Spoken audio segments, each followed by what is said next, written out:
Hey out there, all you Infinitels. This is Joel Traveler, also known as Rattler Next on the forums, and welcome to another episode of Chain of Command. In today's episode, I got reached out. A player reached out to me and said, "Hey, look, I'm going to a tournament. I've got a couple missions that I want to do. I want to bring Morats. Can you give me some advice?" I've been fairly successful with Morats. I put them down a few months ago because I've kind of felt like I reached a good space with them. But yeah, I have some opinions about Morats. They're not how everybody else plays them, and I'm happy with that. But after playing them for a while, I've developed my own kind of sense in what works for me. So I said, yeah, man, I'll help you out to do this. And then I thought, what would be great is there's a lot that goes into tournament list design, and maybe I should talk a little bit about that. And I'm going to try to talk about it in a couple of shorter segments here. So the first one that I'm going to do is I'm just going to talk about biotech board, and this is usually one that folks talk about as kind of like a ruiner mission, or they'll have a list for this and not for other things. For the most part, if you consider the biotech board is it's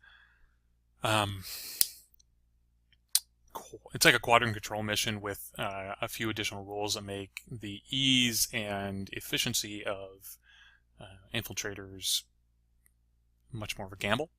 Then I think this mission becomes a lot easier, and when you're doing this mission along with a couple of other missions that might be similar, I think you can kind of hang out in the same mental space. One of the things that's that he asked is, hey, I really want to use Rodox. He goes, I'm kind of new with this, and I think Rodox are they seem really good to me. And I said, yes, well, that's fine. Rodox are absolutely fantastic. They're one of the best core link teams in the game, and they can do a lot. They're just extremely versatile. So those are some of the criteria that we've got, and then we're going to talk about kind of how I do this. So the first thing that you're going to go through is you're either going to look at the mission lineup. If you own a lot of factions, you're going to look at the mission lineup and you're going to say, hey, look, this mission lineup is really good for these guys, but not so much for these guys. So I'll take these guys because I think I'll have an easier time of it. Perfectly valid thing to do. I know a lot of people that do that. I happen to kind of get married to a single faction for some period of time, usually a quarter, but I did a little longer with Morats, really about half a year, almost a year. So in this case, the faction bullet points already checked. So the guy says, hey, I want to play Morats. You got it, man. Play Morats. Okay, cool. Let's go to missions. One of the missions is going to be biotech war, and then it's decapitation and quadrant control. I think that's it. So with thinking that in mind, you kind of think of how challenging is it going to be for a list development scenario here? Well, I think that your quadrant control list and your biotech war list can be very similar, and I think Morats can actually do all of these really easily. There's probably one addition. I'm probably going to go the biotech bore and the quadrant control is the same list, and probably the decapitation is a different one. Pretty much because I want to use a Raziat. Because a Raziat is one of the best alpha strikers in the game, and he's also extremely self-supportive. So I think that's what I'm probably gonna do. So for so then we go faction. We can look at the mission lineup. Okay, now we're going to kind of dissect the mission. We're going to look at this from the perspective of what's the objectives. Okay, so the objectives in this mission is to complete your 2 classifieds and then kill a lot of the enemy, and then have as much as you can surviving. Okay, so let's think about that. There are a couple different ways that you can go with biotech war. Biotech war, I think, lends itself to if you're playing with a limited insertion list. I think that can be perfectly valid. Limited insertion lists usually let you upgun quite a bit. You can bring a lot more heavy metal that can get into the middle of the game board efficiently because it'll be linked. I think those are all fine. Those are quite useful. You could go with larger order pools, which means you're going to have a lot more solo units. And that brings us to another thing. So when I'm designing a list, okay, we know about biotech where you can read it up yourself. The biggest thing is about the confused deployment. So any trooper using a special skill to deploy outside their deployment zone must make a physique -3 roll. Otherwise, that trooper will be deployed anywhere in his DZ. Okay, there are a couple infiltrators that do really well with this. Morats, go ahead, make the roll. They're going to be on 10s. To hell with it. When you make it, great. Morats, great. You know the reason why. It's because you're not going to lose your camouflage state. If they make it, fantastic. If they don't make it, well, whatever. It's not a big deal. I forget his name. He's a dude, because I don't see him used that much. He's the dude in Pano, the infiltrator in Pano with the ODD. Anyway, so yeah, go for it with those kind of troops. I think those are the ideal kind of forward troops. In Morats, we also have Krakats, which can be really good in this mission. One of the other deals with this mission in particular is that we're going to want to maximize our use of Extreme Impetuous. We want anything that's going to make us more efficient, and Extreme Impetuous is fantastic. If you have bikes, this is a great mission for bikes. So now we kind of understand it. We've kind of thought through the structure of this. Now let's talk about how we're going to utilize that when we're creating lists. So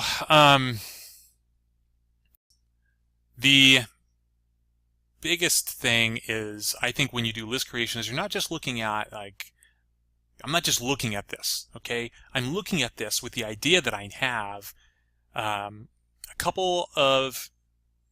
I don't build a list without understanding what I'm going to do if I win initiative and what I'm going to do if I win deployment. That initial decision should dictate your list. And I can do two lists here. One which is going to be it can go either way. It can go first, it can go second, it doesn't care, it's extremely good and defensive, it's going to be pretty qualified, and that's going to revolve around the Rodoc link. If I wanted to go where I want to go first, period, then, most people let you do that.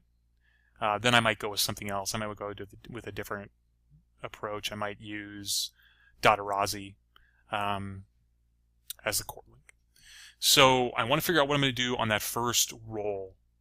Am I going first? Am I going second?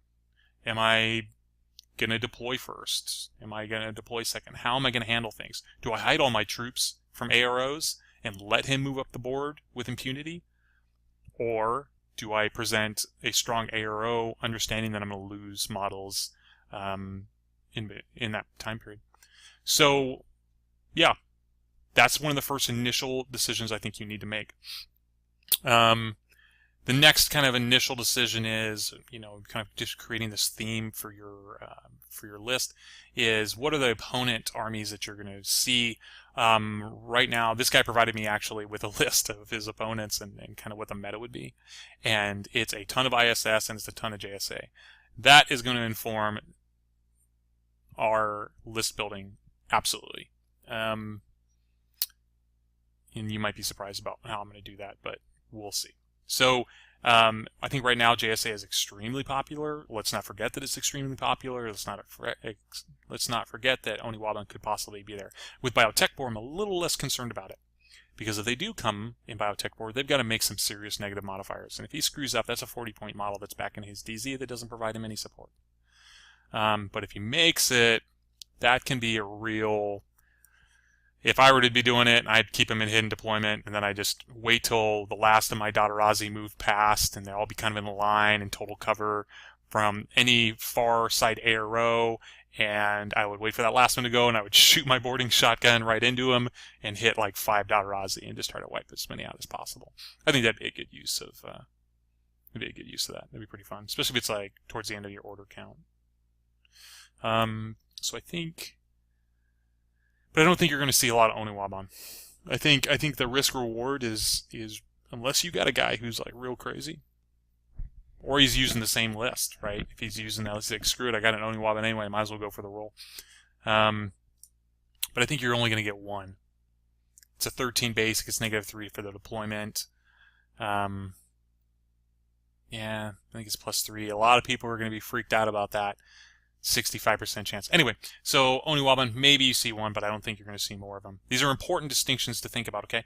JSA is a big one. They have a lot of bikes. They can do this mission very well. They have a lot of infiltrating troops, which they may not want to use because of the imputes. ISS has got Kenren, which have really poor physique, so they're going to be only going, I think, on 7s with a -3. Maybe you see them, maybe you don't, but they also don't lose anything, except their halberdier. They don't lose anything by failing, the same way that your Zerats don't lose anything by failing. USA is always a pain in the tail, especially infiltrating grunts. In this mission a little bit less so because of the modifiers. And then you just need to be cognizant of MSV2 because we're going to rely heavily on smoke and creating our own terrain on the board, which is what smoke is, essentially. Because there's a number of different kind of axioms that I look at when I'm doing list design. For the most part, I think about boards and how most boards are created. Most boards will have between 1 to 3 long lanes and really should have at least 2. So let's err on the side of 3. 3 long fire lanes, okay? Those 3 long fire lanes need to be covered. You need to have an idea about how you're going to cross them. Smoke is a fantastic idea. Whether it comes in Eclipse via Araziat, whether it comes in Smoke via Dadarazi, that's all really important. And a lot of that'll just functionally, you'll decide on these kind of deployment placements. We're going to do a video later on about deployment issues, because that's where you're going to get a lot of gains in your game. But if you know that if they haven't a chance for putting a game up because you're playing Steel Phalanx and you haven't seen that a game get placed, and you're thinking, oh man, there's some SWC out there, some other things. Maybe you don't put the Datarazis where they're going to have to run across an open space. Maybe give them the opportunity to move up in cover. Look for a lane of approach in cover. One of the biggest things about any quadrant controlled style mission is a concept from the military called defense in depth. Defense in depth is where you place serried echelons of defenses mutually supporting each other that make advancement by enemy troops extremely inefficient. It is an axiom that you really need to learn in this game. It can help quite a bit. It's kind of why people think that infiltrators are really good, but it's not exactly why they think they're really good. Mostly people think of them as being very good for a lot of active turn offensive purposes and mission scoring. Infiltrating specialists is a big one.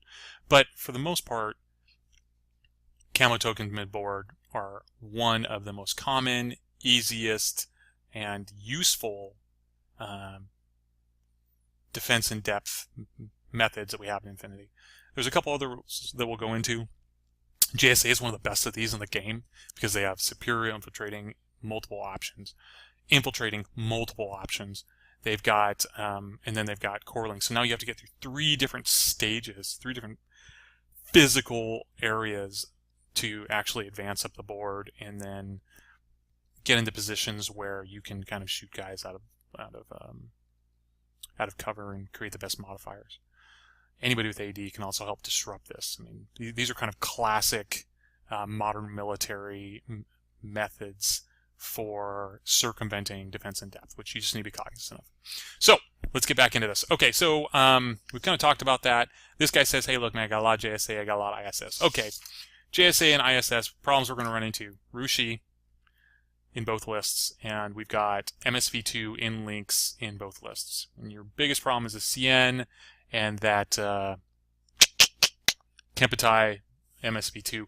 I would expect that both those guys are going to hung out there on ARO duty.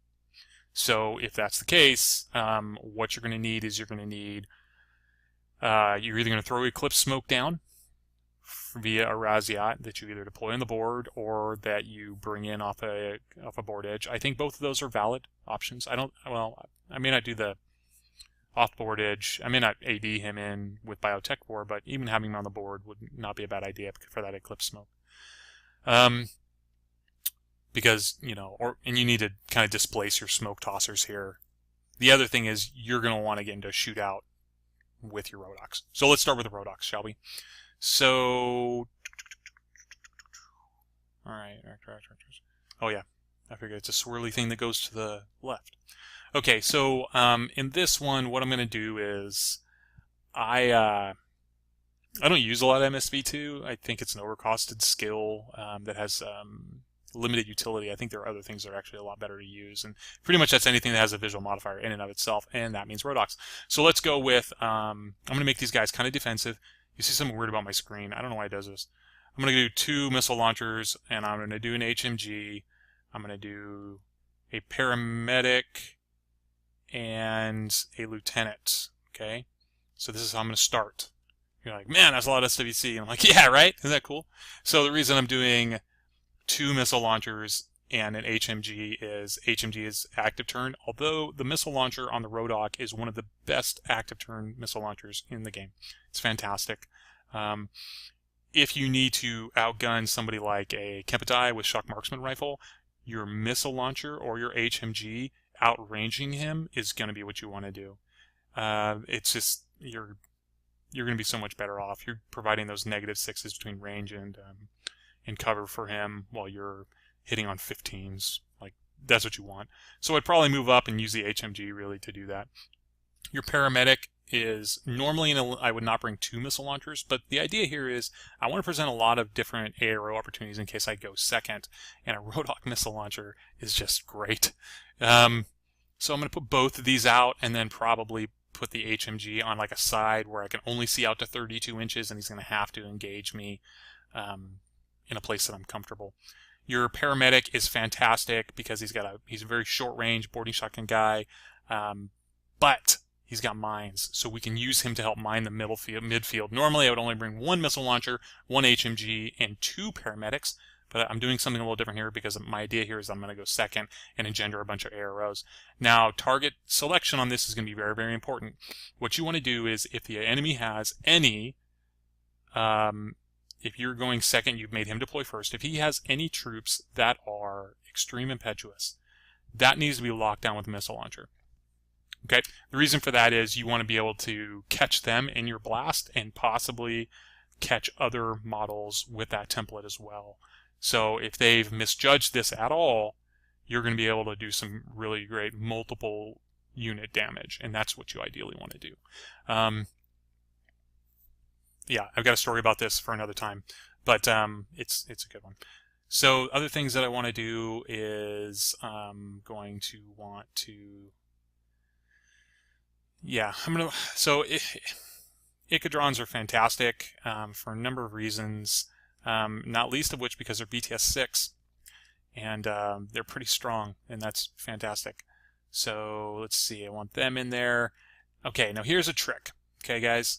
So Krakots. Krakots are fantastic. They're fantastic. They're really underappreciated models. They have 4 deployment level 1. Here's a model that you don't care if it gets into that zone. He's going to be rolling his confused deployment at a 10. He gets 4 inches off that. If he's not, he gets 4 inches back. Who cares? You really didn't lose anything. Other things. His metachemistry is going to kick in. He's most likely, over 50% of the time, is going to get a 6-4 move. Extremely efficient. Married up with his selective, impetuous move. And he can quite easily get himself out of the zone. And then you don't have to spend any orders on him. You don't have to worry about him. He's also one of the best midfield strikers in the game with Berserk, 6-4 move, chain rifles and grenades. This is the version I like the best. A lot of people tell me they like this one the best. I'm like, yeah, sure, okay. I get it. I get why. But invariably, if I take both of these, I'm getting the +3 physique, and the +3 physique on this guy really doesn't do anything. The +3 physique on this guy makes grenades awesome. Anything within 8 inches, you're hitting on 13s. It's a great way to get 1-wound models and smoke them. So let's throw in a couple of these dudes. I don't know how many I want. I'm just going to kind of have a play with the list, kind of add some things that I want, and then we'll see what's up. I'm going to throw some Dotarazi in here because I want that smoke. I might throw 3 in here because I might want to reform them. And like I said, you need to have a plan. In this mission in particular, you need to have a plan for your command token usage. So in this case, what I'm going to look at is, are my Rodocs going to stay linked? If I'm going second, absolutely my Rodocs are linked because those are my ARO generators, and that's what I want. We'll get to this question in a second. But if they're not, I'm going to probably have them linked anyway because I want the Dotterati to use their, let's go back to Dotterati. I want Dotterati to be paired up next to each other. I want them to use their Extreme Impetuous move here to move, get free movement, and toss smoke. If you stagger your guys behind total cover so that one is more than 4 inches away from the edge, he can move forward, toss smoke for his buddies. His buddies get a run out, and it's actually a pretty safe. I've had a lot of success with it. It's great. Plus, they have mimetism, martial arts. Martial arts and more have interesting interactions. It means these are one of the only models that can actually dodge behind, like duck behind cover of all the Morats. Martial arts and religious, that is. So I'm going to take 3 of those guys, and after I move them, maybe then I want to reform them into a Harrisling to get them up the board even further, be more efficient with them, throw some more smoke in areas that I hadn't really anticipated, maybe do cautious moves with them, get them up in the midfield. These guys in the midfield are absolutely terrifying. So even solo, they're just little 14-point mines that can help their buddies out and dodge, engage, and do really fantastic. So that's where we're at right now. We're about 218. So what I'm planning on doing is I've got 1, 2, 3, 4, 5. I've got my 5 Rodoks. I've got these 2 baggage bots, and I've got 2 Krakots that are really going to take care of themselves. So the other thing that I really want to make sure I put in here from a defensive standpoint is I want to put in a Q drone. Now, in this mission of all the missions, the question, because there's almost a manic stress in the opponent about getting their models out of their DZ. So getting them into the midfield makes that plasma rifle look really enticing. It really does. I completely understand. But the other thing is I'm kind of planning with this list that I want to go second. And if I'm planning on this list going second, I can... Well, I want this one. So I want that. All right. For the most part, I know that probably one of the Krakots is going to make his confused deployment, and then I can probably use his impetuous move to move him out of the zone. So I have 1, 2, 3, 4 models that I can use command tokens on to do coordinated move orders, and they're pretty fast. So that'll probably be a 6-4. That'll be 6-4. That's 6-2, 6-2. So those are all useful, and we can look at that. That's probably how I'd utilize that. So now we're at 244. Okay, and what am I missing? Well, I'm missing a lieutenant I'm missing a lieutenant and a hacker. Duh. Okay, so let's go to our hackers, the hackers that I'm thinking about using. So Morats. Morats are fantastic. You can have them try to infiltrate without any real loss. So let's go with, very simply, let's bring a EI assault hacking device and a forward observer. Now we're at 291.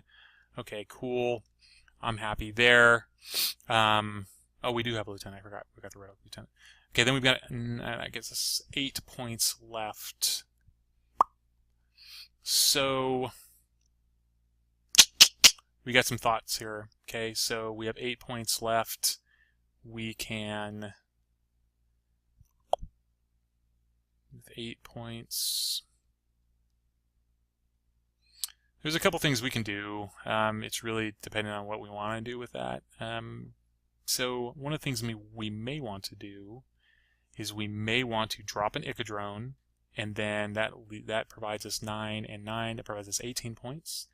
Not quite good enough to get Bit and Kiss, but if we drop the other Zerat Assault Hacker down to a regular Forward Observer, or since we're not, well, hackers, we have a paramedic, we don't have an engineer.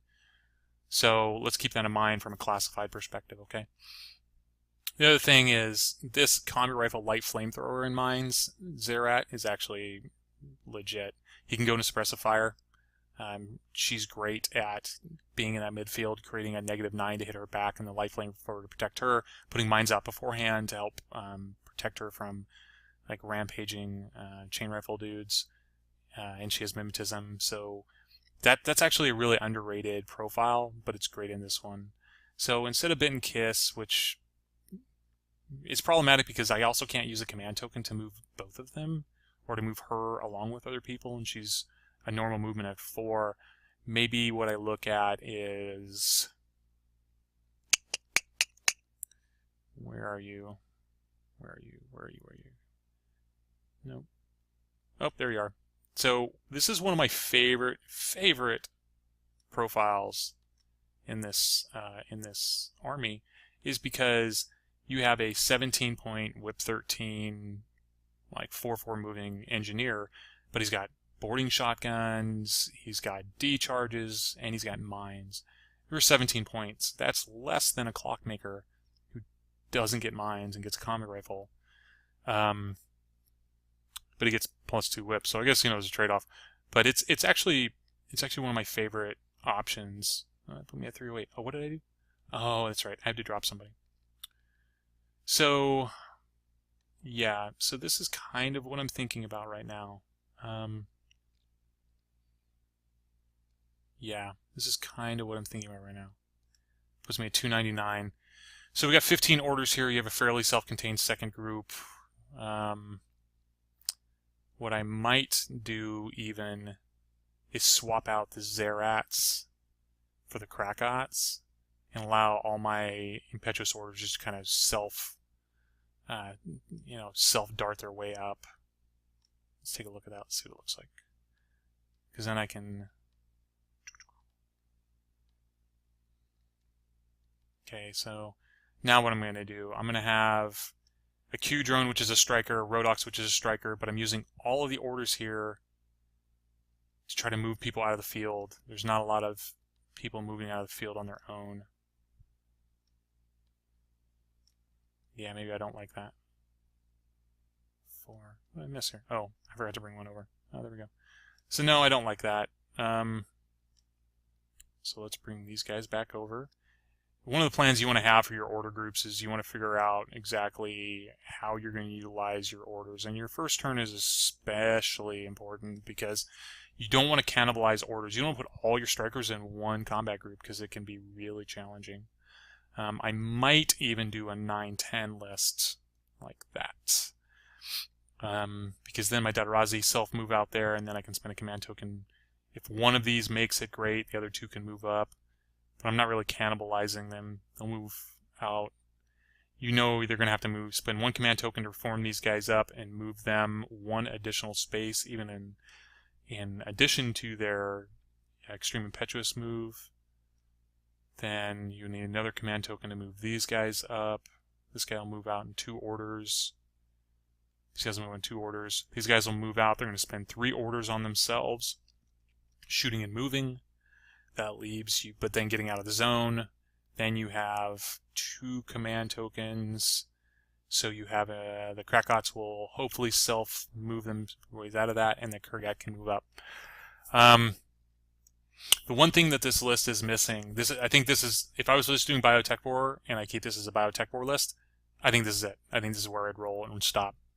The Kurgat can help because, this going down is really going to hurt you. It's not as good as, like, if we drop the EI hacking device and we make him a regular hacker and you get the marksmanship, that's always awesome. But he's still really good in and of himself. And like I said, this is primarily a defensive piece that allows you a lot of opportunities in your first reactive turn to get back in there.